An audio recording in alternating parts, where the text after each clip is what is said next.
여러분 지난 3일간 평안하셨습니까? 벌써 수요일이 되었고요. 또 오늘도 우리는 변함없이 우리 하나님 앞에 예배드립니다. 같이 우리 신앙 고백하겠습니다. 전능하사 천지를 만드신 하나님 아버지를 내가 믿사오며 그 외아들 우리 주 예수 그리스도를 믿사오니 이는 성령으로 잉태하사 동정녀 마리아에게 나시고 본디오 빌라도에게 고난을 받으사 십자가에 못 박혀 죽으시고 장사한 지 사흘 만에 죽은 자 가운데서 다시 살아나시며 하늘에 오르사 전능하신 하나님 우편에 앉아 계시다가 더리로서 산자와 죽은 자를 심판하러 오시리라. 성령을 믿사오며 거룩한 공회와 성도가 서로 교통하는 것과 죄를 사하여 주시는 것과 몸이 다시 사는 것과 영원히 사는 것을 믿사옵나이다. 아멘.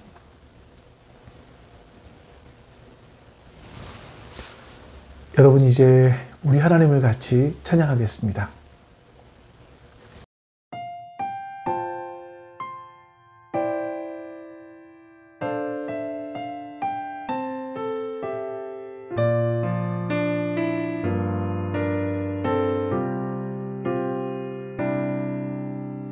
우리 주는 위대하며 능력이 많으시도다. 그의 지혜 무궁하며 인자는 영원하도다.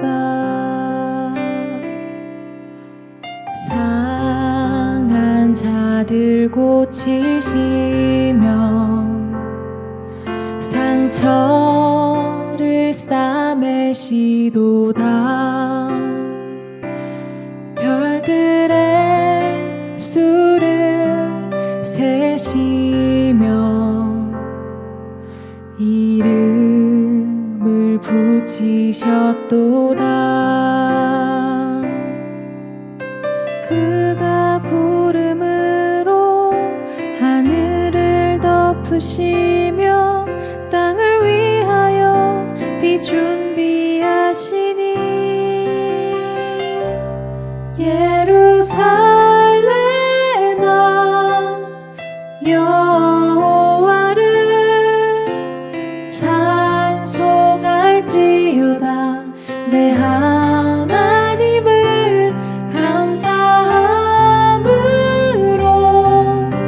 그 앞에 나가며 주 임재 앞에 경배해.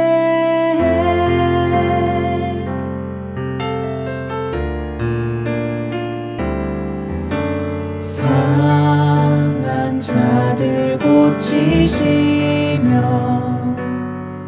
상처를 싸매시도다. 별들의 수를 세시며 이름을 붙이셨도다. 그가 구름으로 하늘을 덮으시며 땅을 위하여 비 준비하시니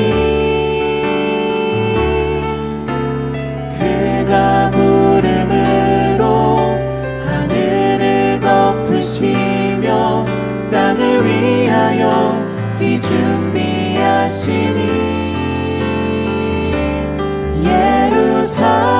예루살렘아 여호와를 찬송할지어다. 내 하나님을 감사함으로 그 앞에 나가며 주 임재 앞에 경배해.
위해 일하시네 주 나의 인도자 항상 함께 하시네 사랑과 힘 베푸시며 인도하시네 인도하시네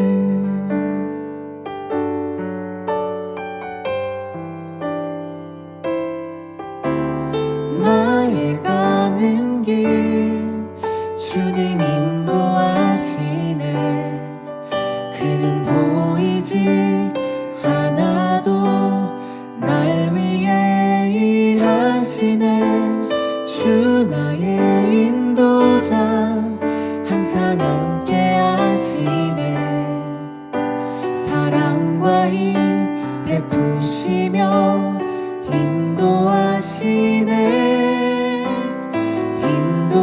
인도하시네 나의 가는 길 주님 인도하시네 그는 보이지 않아도 날 위해 일하시네 주 나의 인도자 항상 함께 하시네 사랑과 힘 베푸시며 인도하시네 인도하시네 광야에 길을 만드시고 날 인도해 사막에 강 만드신 것 보라 하늘과 땅 변해도 주의 말씀 영원히 내 삶 속에 새 일을 행하리 나의 가는 길 주님 인도하시네 그는 보이지 않아도 날 위해 일하시네 주 나의 인도자 항상 함께 하시네 사랑과 힘 베푸시며 인도하시네 인도하시네 사랑과 힘 베푸시며 인도하시네 인도하시네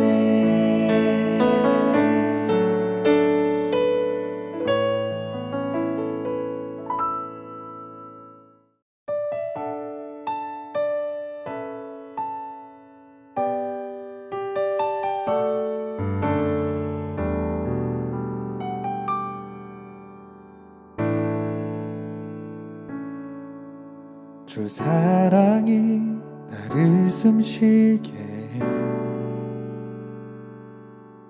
세상 그 어떤 어려움 속에도 주 은혜로 나를 돌보시며 세상 끝날까지 지켜주시네 주 사랑이 나를 이끄시네 내가 갈 수 없는 그곳으로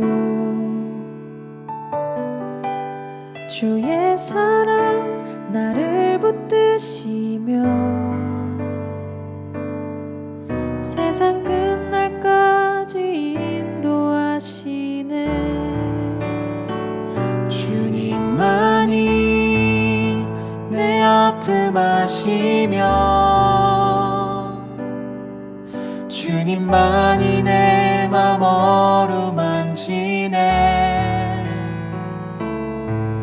어느 누구도 나를 향하신 주님의 사랑을 끊을 수 없네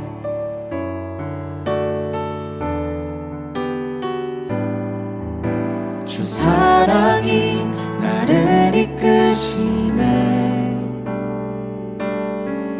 내가 갈 수 없는 그곳으로 주의 사랑 나를 붙드시며 세상 끝날까지 인도하시네. 주님만이 내 아픔 아시며 주님만이 내 맘 어루만지네. 어느 누구도 나를 향하시 주님의 사랑을 끊을 수 없네. 주님만이 내 능력이시며 주님만이 나의 구원이시네. 어느 누구도 나를 향하시 주님의 사랑을 끊을 수 없네. 주님만이 내 아픔 아시며 주님만이 내 맘 어루만지네. 어느 누구도 나를 향하시 주님의 사랑을 끊을 수 없네.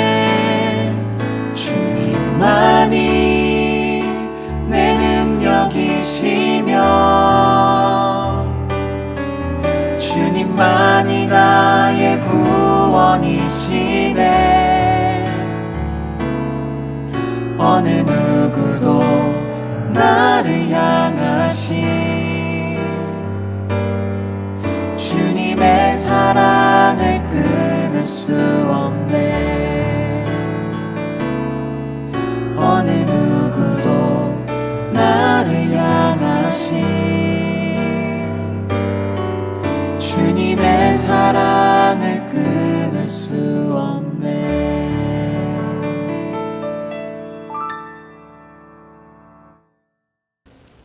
이제는 우리 하나님 앞에 기도합니다. 하나님께서 오늘도 우리 가운데 함께하여 주시기를 소망하시고 예배를 통하여 내가 지금 하나님 앞에 서 있음을 더욱 깊이 깨닫게 해달라고 우리 같이 한번 기도하겠습니다. 기도합니다. 아버지 하나님 감사합니다.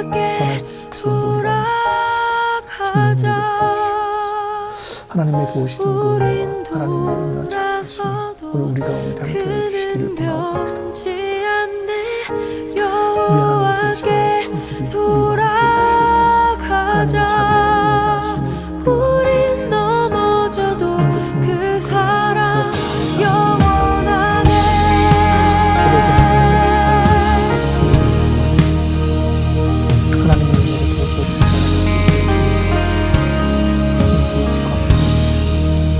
하나님의 선하신 역사가 믿어주시고 우리가 하나님 앞에 서 있음을 잊지 않게 내가 오늘도 하나님 앞에 서서 하나님의 선한 뜻을 이루어 나가는 잊지 않게 해주시옵소서.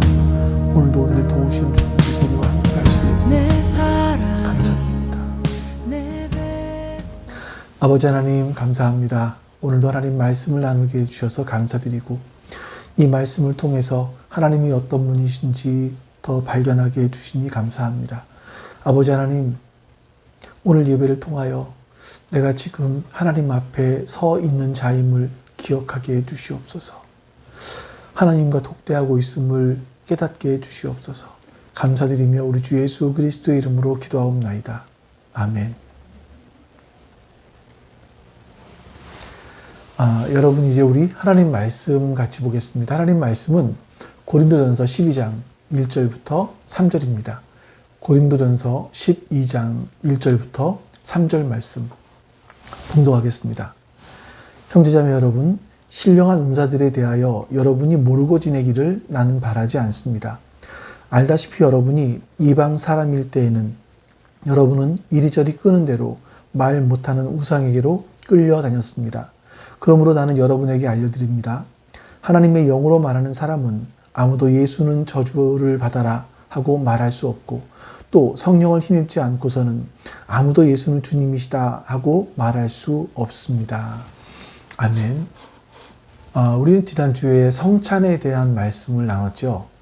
그 성찬을 통해서 한 피와 한 몸을 같이 나눈 우리는 하나의 몸이다, 이런 말씀을 드렸습니다. 하지만 여러분, 실제 삶은 여전히 교회 지체들을 시기하고 질투하고 입만 열면 험담하고 남 잘되면 배 아파하고 그러면서 나는 열심히 모여서 예배드리고 찬송하고 성찬식하고 이렇게 하는 것을 가리켜서 어떻게 믿는 사람이라고 할 수 있겠느냐, 어떻게 그들을 서로가 형제라고 할 수 있겠느냐라는 말씀을 드렸습니다. 그래서 바울은 그러한 자들은 가짜다, 이렇게 말하는 거죠. 아니, 가짜 정도가 아니라 그건 예수님의 몸과 피를 범하는 죄를 짓는 것이다, 이렇게 말했습니다. 우리 11장 27절을 다시 한번 읽어드리죠. 그러므로 누구든지 합당하지 않은 태도로 빵을 먹거나 주님의 잔을 마시는 사람은 주님의 몸과 피를 범하는 죄를 짓는 것입니다. 지체들을 시기하고 질투하고 입만 열면 험담하고 남 잘되면 배 아파하고 그러면서 죽어라 찬양하고 죽어라 예배하고 죽어라 헌금하지만 주님은 그것을 주님의 몸과 피를 범하는 죄를 짓는 것이다, 이렇게 말씀하고 있습니다. 우리는 예수 그리스도를 머리로 한 한 몸, 즉 예수 그리스도의 몸이 되었기 때문에 교회 안에서 교회 지체들을 미워하고 시기하고 질투하고 무시하고 하는 것은 예수 그리스도의 몸을 모독하는 것이다. 그것은 예수님께 죄를 짓는 것이다 라는 겁니다. 그래서 바울은 늦게 올 수밖에 없는 종이나 노예나 아니면 아주 서민들, 이런 사람들에 대해서 너희가 기다려 주어라, 이렇게 말을 하죠. 그러니까 여러분, 이 마찬가지인 것이 우리가 성찬식을 한 몸인 형제이고 한 자매라면 나를 좀 섭섭하게 대하고 미워하는 마음이 들 수도 있습니다만, 그때 우리는 기다려주고 이해해주는 것이 필요하다, 이렇게 말씀드렸죠. 왜냐하면 지금 우리는 완성되어진 사람들이 아닙니다. 우리는 지금 새로운 창조물로 만들어져가는 과정에 있는 교회입니다. 그러니까 나도 만들어져 가고 있지만 너도 만들어져 가고 있구나라는 걸 인정해주고 좀 기다려주고 용납해주는 것이 필요한 겁니다. 그리고 그들이 빨리 자랄 수 있도록 도와주고 기도해주는 거죠. 그렇게 우리가 서로 조금씩 변화되어져 가는, 조금씩 지어져 가는 것, 바로 이것이 우리가 가져야 될 모습입니다. 그리고 성찬식을 하는 그러한 사람의 자세라고 할 수 있겠죠. 근데 바울은 이 자세를 말하기에 앞서서 성찬을 받는 성도들의 한 사명이 있다라고 말을 했습니다. 우리 11장 26절 말씀을 또 볼게요. 그러므로 여러분이 이 빵을 먹고 이 잔을 마실 때마다 주님의 죽으심을 그가 오실 때까지 선포하는 것입니다. 그러니까 성찬, 예수님께서 예수님의 몸인 빵과 예수님의 피인 잔을 마실 때마다 우리가 해야 될 사명이 있는데, 주의 죽으심을, 예수님의 죽으심을 예수님 다시 오실 때까지 선포하는 것이다, 전하는 것이다, 이렇게 말씀하고 있죠. 이게 우리의 사명이라는 겁니다. 자, 그런데 여러분, 이렇게 말씀드리면 이런 생각이 혹시 들지 않으세요? 성경에 많고 많은 좋은 이야기들이 얼마나 많이 있습니까? 근데 왜 하필이면 예수님의 죽으심을 말해야 되나 하는 거죠. 예수 믿고 나아진 나의 모습들, 또 예수 믿고 변화된 나의 모습들, 좀 복받은 거, 나의 은사들, 그러니까 예수 믿은 이후에 어떤 좀 좋아진 것들을 이야기하면 얼마나 좋겠습니까? 그런데 왜 십자가의 죽음 이야기만 하라는 것일까요? 고린도서 1장에 보시면 사람들이 주님의 십자가를 미워한다, 싫어한다, 이렇게 말씀하고 있어요. 우리 한번 그 말씀을 읽어볼까요? 유대 사람들은 기적을 요구하고 그리스 사람은 지혜를 찾으나 우리는 십자가에 달리신 그리스도를 전합니다. 그리스도가 십자가에 달리셨다는 것은 유대 사람에게는 거리낌이고 이방 사람에게는 어리석은 일입니다. 그러나 부르심을 받은 사람에게는 유대 사람에게나 그리스 사람에게나 이 그리스도는 하나님의 능력이요 하나님의 지혜입니다. 지혜를 구하는 헬라인에게는요, 예수 그리스도의 십자가는 전혀 지혜롭지 않고 아름답거나 능력이 되는 것이 아닙니다. 미련해 보입니다. 왜냐하면 십자가에 못 박혀 죽는 사람들은 다 죄인들이었기 때문이죠. 그리고 표적을 구하는 유대인들에게 예수 그리스도의 십자가는요, 거리끼는 것이었습니다. 유대인은 정치적인 메시아를 기다렸거든요. 근데 예수님은 힘없이 죽어버렸잖아요. 그러나 부르심을 입은 사람들, 그 사람들에게는 예수 그리스도의 십자가가 하나님의 능력이고 하나님의 지혜라 이렇게 말씀하고 있습니다. 그래서 아무리 예수님을 믿는 집안이라고 해도 사람 모이기만 하면 세상의 능력, 세상의 성공 이런 것들만 이야기하는지, 아니면 우리 주 예수 그리스도의 십자가를 세상에서는 미련하게 보이고 어리석어 보이지만 그 십자가를 이야기하는지 보시는 겁니다. 십자가를 이야기할 때 그 분위기가 어떻게 달라지는지 이런 것들을 보는 거죠. 그래서 여러분, 이것들을 보면, 이런 것들을 보았을 때 우리가 진짜 신령한 것이 뭐구나 라는 것을 알게 되는 겁니다. 우리 본문의 1절 말씀을 다시 한번 읽어보도록 하겠습니다. 형제자매 여러분, 신령한 은사들에 대하여 여러분이 모르고 지내기를 나는 바라지 않습니다. 자, 여기서 보면 강한 이중부정을 하고 있죠. 여러분이 모르고 지내기를 나는 바라지 않는다. 그러니까 이거는 바울의 용례인데 아주 강한 긍정을 나타낼 때 바울이 이런 말들을 종종 사용을 합니다. 다시 말하면 신령한 은사들에 대해서 여러분이 반드시 알기를 원한다라는 거죠. 자, 여러분, 신령한 은사들에 대해서 이거에 대해서 기독교 역사 속을 잘 보시면 보통 그러니까 두 가지 극단적인 견해가 있었습니다. 한 가지 견해는 차가운 이성주의자라고 할 수 있을 것이고요. 또 한 가지 견해를 본다면 신비주의자라고 볼 수도 있을 겁니다. 그러니까 바울이 데살로니가 교회 전서에서 데살로니가 교회에 편지를 쓰는데 아마 데살로니가 교회에도 이런 부분이 있었던 것 같아요. 그래서 먼저 이런 말을 합니다. 데살로니전서 5장 19절에 보시면 성령을 소멸하지 마십시오. 이렇게 말을 해요. 자, 어떤 사람은 성령 이야기만 들으면 마치 그 알러지 반응을 일으키는 것 같은 사람들이 있습니다. 그래서 방언을 하고 예언을 하고 환상을 봤다 이러면 그 사람들은 광신자들이야. 이렇게 생각을 하는 거죠. 그래서 아예 성령이라는 단어를 거절하든지 또 성령의 은혜를 향한 성령님이 주시는 그 은혜를 향한 마음을 닫아버린 사람들도 있더라라는 겁니다. 이런 거는 이런 사람들을 가리켜서 차가운 이성주의자다. 이렇게 말할 수 있습니다. 또 반면에 바로 이어서 5장 20절, 21절에 보면 바울이 이렇게 말합니다. 예언을 멸시하지 마십시오. 모든 것을 분간하고 좋은 것을 굳게 잡으십시오. 자, 먼저 예언을 멸시하지 말라. 이렇게 말을 하죠. 네.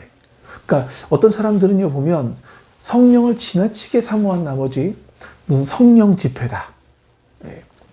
성령이라는 단어가 붙어있는 집회라고 하면 다 다니는 사람들이 있습니다. 그러니까 은사에 매달리는 사람들이죠. 여기서 뭔가 일어났다. 그럼 여기로 훅 가고 저쪽에 더 큰 게 있었다. 그럼 저쪽으로 훅 가는 그런 사람들이 있습니다. 이렇게 성령이라는 단어만 보면 거기에 우리의 인생의 모든 답이 있는 것처럼 착각하고 따라다니는 사람도 있습니다. 이런 사람들은 신비주의자의 모습이라고 할 수도 있을 겁니다. 근데 이 두 가지 극단적인 극으로 가는 것은 바람직한 자세가 아니죠. 즉, 메마른 이성주의자의 입장에서 성령을 거부하는 것이라든지 아니면 혹은 분간하지 않은 채 지나치게 은사에 집착하는 것, 이런 무분별한 신비주의자들, 이 다 모두가 잘못된 것이라고 볼 수가 있습니다. 왜냐하면 하나님께서 성령의 은사를 주시는 이유가 분명히 있기 때문에 그래요. 성령의 은사는 개인의 어떤 것을 위해서 주시는 것이 아닙니다. 우리 12장 4절과 7절 말씀을 오늘 본문 다음 주에 더 살펴보겠지만 우리 12장 4절과 7절 말씀을 한번 보시죠. 은사는 여러 가지지만 그것을 주시는 분은 같은 성령이십니다. 자, 은사는 여러 가지인데 은사를 주시는 분이 누구세요? 성령이시다. 성령 하나님이다. 이렇게 말씀하고 있습니다. 그래서 1절에 나오는 신령한 은사가 성령의 은사를 가리키는 거구나 라는 것을 알 수가 있겠죠. 자, 그 다음에 7절. 각 사람에게 성령을 나타내 주시는 것은 공동 이익을 위한 것입니다.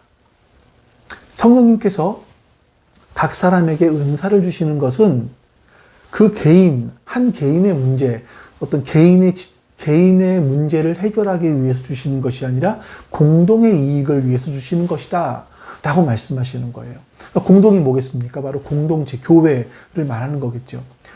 사람들에게 각종 은사가 나타납니다. 그때 이 은사가 나타나는 것은요, 교회가 이익이 되게 하기 위해서 주시는 거예요. 아주 간단하게 보면 우리 교회가 지금 우리 교회를 우리가 책임져 나가는 게 아니에요.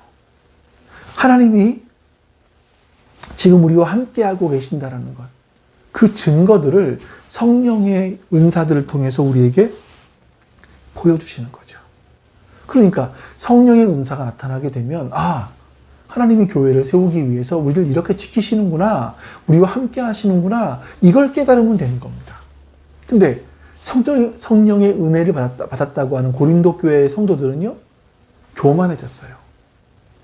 이들의 모습은 마치 여러분, 이방인들이 종교 체험을 하고 종교 체험을 한 자신은 종교 체험을 못한 사람들보다 우월한 사람이다, 이런 생각을 갖는 모습과 똑같은 거죠. 세상 모든 종교들은 다 그 원시 종교의 모습이든 어디에든 초월적인 현상들이 있습니다. 특히나 이 고린도 지역은요, 헬레니즘 문화 속에 있는 신비주의 종교들이 영향을 많이 받았던 것 같아요. 그 헬레니즘 문화 속에 있는 신비 종교들을 보면 아주 초자연적인 현상들을 많이 이야기하고 또 경험하기도 했다라는 것을 이야기합니다. 어떤 돌들을 갖다 놓고 이 돌을 신비한 돌이고 능력이 있다, 이런 말들을 하기도 하고요. 어떤 기도라든지 무엇을 본다든지 이런 이야기들이 굉장히 많이 있었어요. 그래서 어떤 황홀경, 어떤 무아지경, 이런 가운데 기도하는 것들, 이런 생각들을 많이 하고 있었던 거죠. 이런 신적인 능력을 보았기 때문에 이런 능력이 나타나지 않는다라는 것은 하나님을 믿는 신앙도 깊은 것이 아니다, 이렇게 생각을 하기도 했다는 겁니다. 자, 이게 여러분 고린도 교회만의 문제이겠습니까? 지금 이 시대를 보면 과학이나 기술 이런 게 발달했기 때문에 좀 많이 나눠지긴 했지만 사람들 마음에는 여전히 신비하고 어떤 초월적인 것들의 매력을 느끼는 것들을 볼 수가 있습니다. 최근 자료는 찾지 못했는데요. 찾아보니까 2016년도에 한 신문에 나온 기사가 있더라고요. 2015년도에 템플스테이에 참가한 사람들, 대부분 56%인가 9%는 불교인들이 참가를 했지만 그 중에 19%가 기독교 신자였다고 하는 겁니다. 그리고 천주교는 약 4% 정도였다고 하는 거죠. 기독교인들 가운데 이렇게 말씀의 깊은 곳으로 들어가서 하나님을 경험하지 못하는 사람들이 있다라는 겁니다. 그래서 이 템플스테이 같은 데를 가면서 뭔가를 좀 느껴보고 싶고 체험해보고 싶고 영적인 것들을, 이렇다라는 거죠. 현재 기독교에 조금 문제가 아닐까 하는 생각이 들기도 합니다만, 사람들이 이렇게 영적인 것들을 추구하는 이유가 있다면 그것은 사람들이 가지고 있는 종교성 때문일 겁니다. 하나님께서 인간을 창조하셨기 때문에 인간 안에 있는 하나님을 찾고자 하는 그 마음 때문이겠죠. 근데 이 종교성이라는 것을 과학이나 기술 이런 걸로 말미암아 다 옥죄어놔 버렸습니다. 그 사람들의 마음이 이 채워져야 될 종교성, 하나님에 대한 마음들을 잃어버렸기 때문에 사람들 중에는 어떤 경우에는 마약을 하면서 황홀경을 맛보고자 하는 경우도 있고요. 또 어떤 사람들은 어떤 동양의 신비적인 종교를 찾아서 나서기도 하는 경우들을 종종 볼 수 있습니다. 근데 여러분, 이런 종교성들이요, 교회 안에도 역시 신비스러운 체험 쪽으로 나아가기도 합니다. 그래서 어떤 분들을 보면 뭘 봤다, 뭐 어떤 걸 들었다, 뭐 병자를 고쳤다, 방언을 했다, 이렇게 한 것으로 끝나는 것이 아니라 이름으로써 나의 신앙적인 부분이 우월하다. 나는 하나님과 이렇게 특별한 관계를 가지고 있다라는 것을 사람들에게 보여주고 싶어 하는 거죠.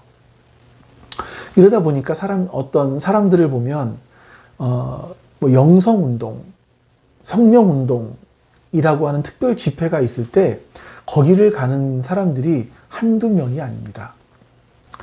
그런 곳에 가서 어떤 체험을 하게 되면, 야, 여기는 진짜인가 보다 라고 생각을 하는 거죠. 근데 정말 중요한 게 있습니다, 여러분. 그게 뭐냐면, 지금 벌어지고 있는 이 일들이 꼭 성령의 일이라고 단정 지어서 말할 수 있을까요? 악령의 일이라고 말할 수는 없겠습니까? 그래서 우리가 이런 것들을 보통 구분할 때, 이건 나한테 좋았어. 이건 나한테 좋지 않았어. 이건 내 마음속에 와 닿았어. 와 닿지 않았어. 이런 걸로 좋고 나쁨, 어떤 이걸 기준으로 삼는단 말이죠. 근데 우리 사람의 마음을 신뢰할 수가 없지 않습니까? 어떻게 그것으로 이게 하나님의 것인지 아니면 악령의 것인지를 구분할 수 있겠습니까? 우리의 기준은 성경이어야 되는 거죠. 그래서 오늘 우리가 보아야 될 것이 그겁니다. 바로 정말 신령한 것이 뭐냐? 신령한 은사들이 뭐냐?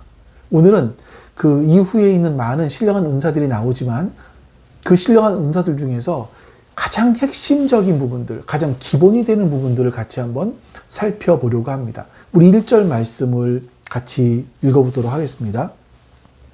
형제자매 여러분, 신령한 은사들에 대하여 여러분이 모르고 지내기를 나는 바라지 않습니다. 우리가 신령한 것이 무엇인지 알기 위해서는요, 이방인들이 신령하다고 하는 것, 또 이방인들이 신비하다, 초월적이다 하는 것이 무엇인지를 아는 게 중요하겠죠. 자, 그럴 때 성경이 말하는 신령한 것의 의미를 바르게 깨달을 수 있을 겁니다. 뭐 앞에서 몇 가지 말씀을 드렸지만, 여러분, 모든 종교에서는요, 이렇게 초자연적인 현상들이 나타납니다. 그런데 그러한 것들이 과연 무슨 능력으로 나타나느냐라는 것을 우리가 알고 있어야 되는 거죠. 우리 2절 말씀 보겠습니다.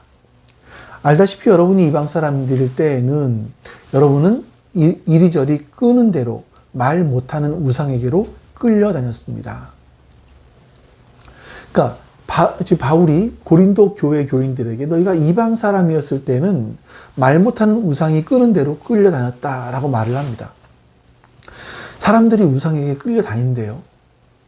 그러니까 그렇다면 이거는 우상들이 사람들을 끄는 무언가 매력이 있다, 힘이 있다라는 걸 말하지 않겠습니까? 딱 꼬집어서 그게 뭐라고 말할 수는 없겠지만 그게 뭔가 사람들을 잡아 끄는 힘이 있다라는 거예요.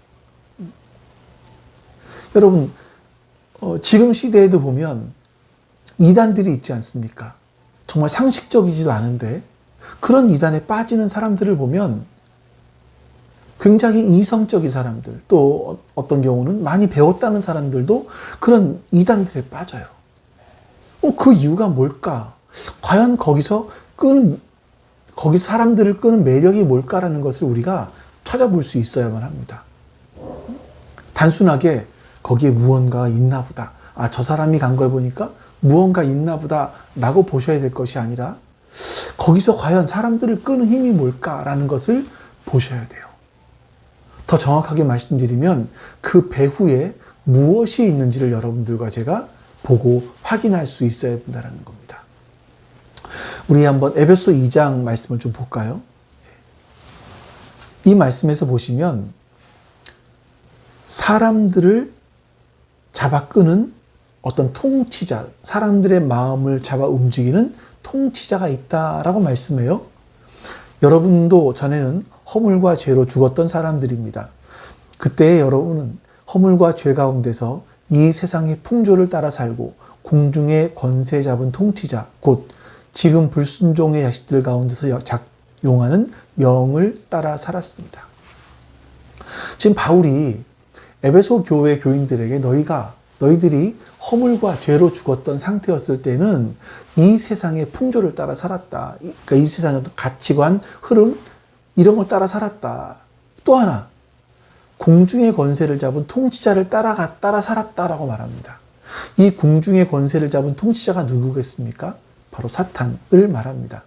그러니까 사탄이 끄는 대로, 마귀가 끌면 끄는 대로 따라갔다라는 거예요. 그들은 뭔가 신비하고 초월적인 것이 나타나면, 야, 여기에 대단한 능력이 있나 보다, 이렇게 알고 따라 나선 거죠. 그래서 이 불의한 자의 임하는 모습이 어떤 모습일지 성경은 우리에게 경고하고 있는 겁니다. 우리 데살로니가 후서 말씀을 좀 보도록 하겠습니다. 그 불법자의 나타남은 사탄의 작용에 따른 것인데, 그는 온갖 능력과 표징과 거짓 이적을 행하고 또 온갖 불의한 속임수로 멸망을 받을 자들을 속일 것입니다. 그것은 멸망을 받을 자들이 자기를 구원하여 줄 진리에 대한 사랑을 받아들이지 않기 때문입니다. 그러므로 하나님께서는 미혹하게 하는 힘을 그들에게 보내셔서 그들로 하여금 거짓을 믿게 하십니다. 그것은 진리를 믿지 않고 불의를 기뻐한 모든 사람들에게 심판을 내리시려는 것입니다.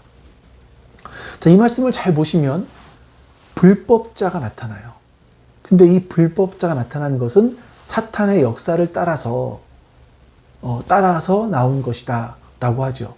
자, 그리고 모든 능력과 표징과 거짓 이적과 온갖 속임수, 불의한 속임수로 멸망하는 자들을 그들이 속일 것이다. 그 불법자들이 속일 것이다 라고 말합니다. 여러분, 하나님께서 심판하시는 모습이 이렇게 나타나요. 이것은요, 그들이 자기를 구원해 줄 진리에 대한 사랑을 받아들이지 않았습니다. 그 진리를 믿지 않고 불의를 좋아하게 되는 거예요. 그럼 여기 진리가 뭡니까, 여러분? 진리에 대해서 사랑을 받아들이지 못해서 온갖 능력과 표징과 거짓 이적을 따라간다고 하는데, 과연 그 진리가 뭐냐라는 거죠. 아마 여러분들 가운데 진리가 누구신지 분명하게 알고 계신 분들도 분명히 있을 겁니다. 예수님께서 요한복음 14장에 당신 자신이 진리라고 말씀하십니다. 예수님께서 이 세상에 보여주신 게 뭡니까? 예수님이 제일 마지막에 남기신 예수님의 생애가 기록되어 있는 것이 사복음서이거든요. 근데 사복음서에 뭐가 기록되어 있습니까? 예수님의 어린 시절, 청소년 시절 이런 것들은 별로 기록되어 있지 않습니다. 예수님께서 3년 동안 공생의 기간 사역하신 것들이 기록되어 있죠. 그 중에 가장 또 중요한 것이, 반 이상이 되는 것이 예수님이 십자가를 지러 가시는 장면이 기록되어 있고, 또 십자가에서 죽으시는 장면이 그 가운데 기록되어 있습니다. 그리고 제자들이 가리키는 내용들이 뭐냐면, 예수님은 인자가 고난을 받고 죽을 것이고 죽은 지 사흘 만에 살아날 것이다 라고 계속 반복해서 말씀하셨습니다. 하지만 예수님의 12제자까지 예수님이 세상의 왕이 되는 걸 말했어요. 다시 말하면 예수님께서 이스라엘 나라를 회복하기를 바랐던 거죠. 그들이 비록 지금 당장은 예수님을 따르면서 어려운 부분들이 있었지만, 이런 고난쯤은 나중에 나타나게 될 영광과 비교해 보면 아무것도 아니다 라고 하면서 견디어낼 수 있었던 겁니다. 그래서 예수님을 3년이나 고생하면서 따라다녔습니다. 하지만 예수님은 당신이 말씀하시던 대로 십자가에 죽었습니다. 12제자에게는 다 끝난 것이나 마찬가지였죠. 그래서 그들은 예수님의 죽음을 실패한 것으로 보고 다들 도망간 겁니다. 여러분, 율법에 보면 이런 말씀이 있거든요. 나무에 달린 자마다 다 하나님께 저주받은 죽음을 당한 자들이다. 이런 말씀이 나와요. 그러니까 이들이 예수님이 나무 십자가에 달려 죽었기 때문에 예수님은 하나님께 저주받았구나, 실패했구나, 이렇게 생각을 한 겁니다. 12제자만이 아니라 그 이외에도 예수님이 혹시 메시아가 아닐까 생각을 해서 예수님을 따르던 사람들이 있었거든요. 그들 역시 예수님의 죽음을 보면서, 아니, 저 사람은 다른 사람들은 구원하면서 어떻게 자기는 구원하지 못하는가 하면서 예수님을 떠나버리고 말았습니다. 자, 우리 갈라디아서 3장 13절 말씀을 한번 보도록 하겠습니다. 그리스도께서 우리를 위하여 저주를 받은 사람이 되심으로써 우리를 율법의 저주에서 속량해 주셨습니다. 기록된 바 나무에 달린 자는 모두 저주를 받은 자이다 하였기 때문입니다. 여러분, 이 말씀에서 나무에 달린 자마다 저주 아래에 있다라고 말씀해요. 저주를 받은 자다라고 말씀해요. 이 말씀은 신명기 21장에 나와 있는 말씀인데요. 제가 이 말씀도 한 번 더 읽어드리도록 하겠습니다. 그러나 당신들은 그 주검을 나무에 매달아 둔 채로 밤을 지내지 말고 그 날로 묻으십시오. 나무에 달린 사람은 하나님께 저주를 받은 사람이기 때문입니다. 당신들은 당신들의 하나님이 당신들에게 유산으로 준 땅을 더럽혀서는 안 됩니다. 율법에 의하면 나무에 달린 사람은 하나님께 저주를 받아 죽음이다. 죽은 사람이다. 근데 예수님이 나무 십자가에 달리셨잖아요. 그러니까 이 나무 십자가에 달린 예수님을 바라보면서 두 가지의 반응이 나오는 겁니다. 한 가지는 저 십자가, 나무 십자가에 죽은 예수는 하나님께 저주를 받은 거다. 왜냐하면 저렇게 신성모독을 하지 않았냐. 어떻게 인간이 하나님이라고 말할 수 있느냐. 저렇게 저주를 받아 마땅하다. 이렇게 주장하는 사람이 있었고, 또 한 사람들은 우리 죄를 위해서 이렇게 십자가에 죽으셨으니 이것은 우리를 구원하시기 위한 죽음이다. 예수님은 우리의 주님이시다. 이렇게 고백을 하는 이 반응이 두 가지로 나오게 되는 겁니다. 3절 말씀을 보겠습니다. 그러므로 나는 여러분에게 알려드립니다. 하나님의 영으로 말하는 사람은 아무도 예수는 저주를 받아라 하고 말할 수 없고, 또 성령을 힘입지 않고서는 아무도 예수는 주님이시다 하고 말할 수 없습니다. 아멘. 바울은 그러므로 나는 여러분에게 알려드립니다. 뭘 알려줍니까? 지금 바울이 알려주고자 하는 것은 신령한 은사가 무엇인지, 성령의 은사가 무엇인지를 알려주겠다라는 거예요. 하나님의 영으로 말하는 사람은요, 누구든지 예수를 저주를 받아라 라고 말할 수 없대요. 또 성령의 은사를 받은 사람만이 예수 그리스도의 십자가를 바로 알고 믿을 수 있다라는 겁니다. 자, 그래서 성령을 힘입지 않고서는요, 십자가에 못 박히신 예수를 주님이시다, 나의 주님이시다라고 고백하지 못한다는 겁니다. 그렇기 때문에 여러분, 신령한 건 뭡니까? 어떤 종교적인 현상, 어떤 초월적인 현상, 이런 것들을 말하는 게 아니라 십자가에 못 박히신 예수님을 나의 구주라, 이렇게 고백할 수 있는 것이 바로 신령한 은사를 우리가 경험하고 있는 겁니다. 신령한 은사들을 받은 목적이 바로 거기에 있는 거예요. 성령으로 말미암아 거듭난 사람은요, 십자가의 예수님을 나의 주와 나의 그리스도가 되신다라고 고백할 수 있습니다. 여러분, 사실 이것보다 더 큰 고백은 없죠. 이것보다 더 큰 표적은 없습니다. 우리 마태복음 12장 38절 이하의 말씀들을 좀 볼까요? 예수님께서 내가 너희에게 보여줄 표적은 이것밖에 없다라고 하시면서 이렇게 말씀하십니다. 그때 율법학자들과 바리새파 사람들 가운데 몇 사람이 예수께 말하였다. 선생님, 우리는 선생님에게서 표징을 보았으면 합니다. 예수께서 그들에게 말씀하셨다. 악하고 음란한 세대가 표징을 요구하지만 예언자 요나의 표징밖에는 이 세대는 아무 표징도 받지 못할 것이다. 요나가 사흘 낮과 사흘 밤 동안을 큰 물고기 뱃속에 있었던 것 같이 인자도 사흘 낮과 사흘 밤 동안을 땅 속에 있을 것이다. 심판 때에 니느웨 사람들이 이 세대와 함께 일어나서 이 세대를 정죄할 것이다. 니느웨 사람들은 요나의 선포를 듣고 회개하였기 때문이다. 그러나 보아라, 요나보다 더 큰 이가 여기에 있다. 심판 때에 남방 여왕이 이 세대와 함께 일어나서 이 세대를 정죄할 것이다. 그는 솔로몬의 지혜를 들으려고 땅 끝에서부터 찾아왔기 때문이다. 그러나 보아라, 솔로몬보다 더 큰 이가 여기에 있다. 다른 종교적인 표적들, 기적들, 어떤 초월적인 것들은 사탄이 얼마든지 흉내낼 수가 있습니다. 자, 그런데 그들은요, 십자가에 못 박히신 예수님을 주로 믿을 수는 절대 없습니다. 여러분, 교회가 신령한 것, 신령한 은사들을 판단하는 기준은 예수님을 주와 그리스도로 고백하고 있는가, 믿고 있는가 아니면 고백하지 않는가일 겁니다. 이것이 여러분 사도 바울이 일관적으로 자신이 쓴 편지들에서 기록하고 있는 부분이에요. 우리 고린도전서 2장 2절 말씀을 한번 보겠습니다. 나는 여러분 가운데서 예수 그리스도 곧 십자가에 달리신 그분 밖에는 아무것도 알지 않기로 작정했습니다. 지금 고린도 교회에 여러 가지 문제점들이 있지만 나는 오직 예수 그리스도만 알기로 했다.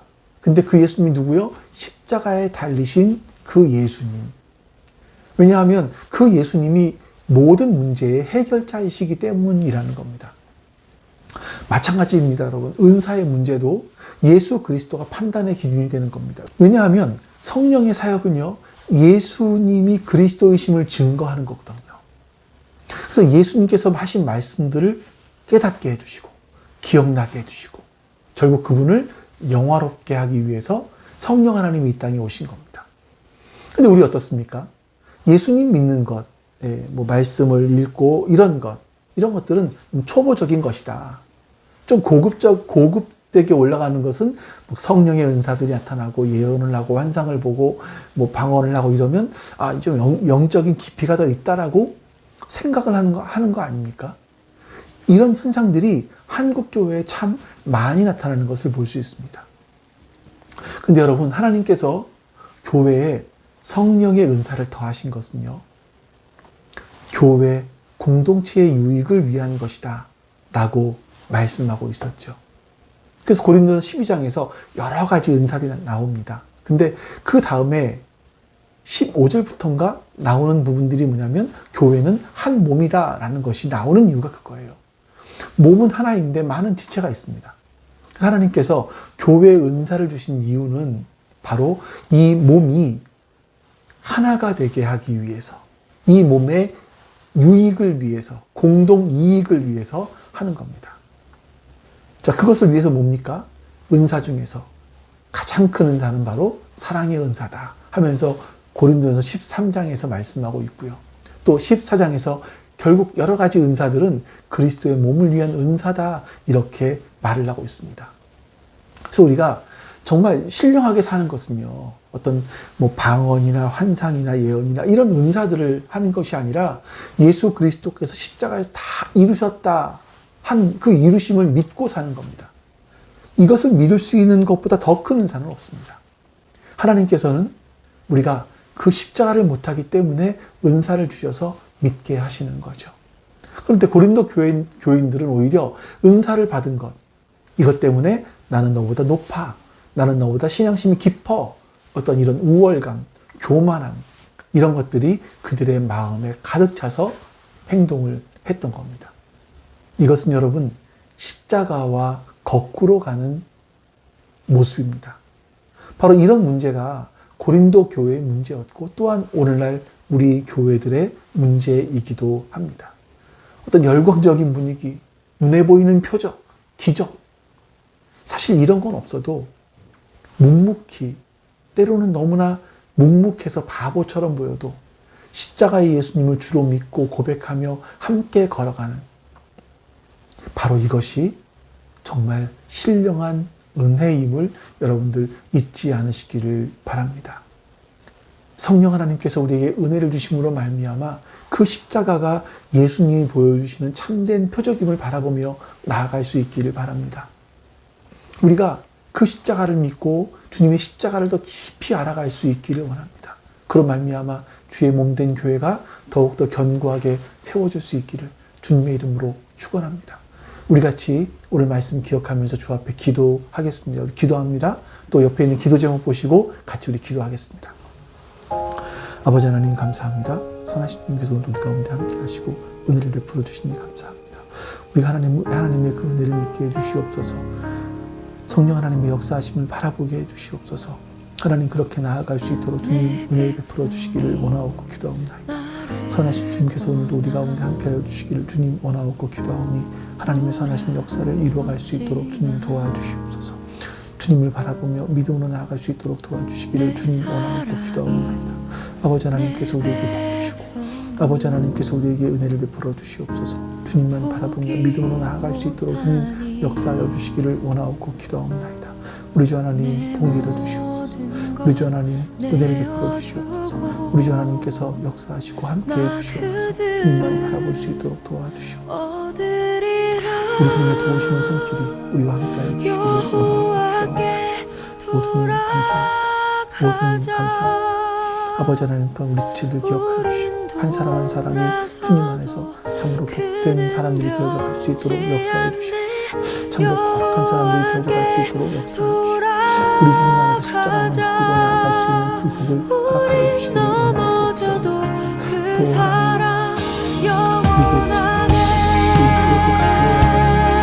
또 하나님 우리 교회 우리 교회가 잘못된 곳으로 가지 않고 올바른 것을 분별하고 나아갈 수 있는 교회일 수 있도록 주님 역사해 주시옵소서.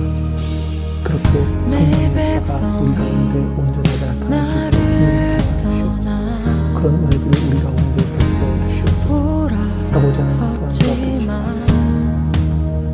우리 안에 참 하나님의 역사가 그 은혜가 넘쳐날 수 있도록 도와주시옵소서. 주님을 바라보며 나아갈 수 있도록 우리가 함께 하시기를 드리오라고 주여 도와주시옵소서. 함께 하시고 내 모든 것 내어주고 나 그들을 얻으리라.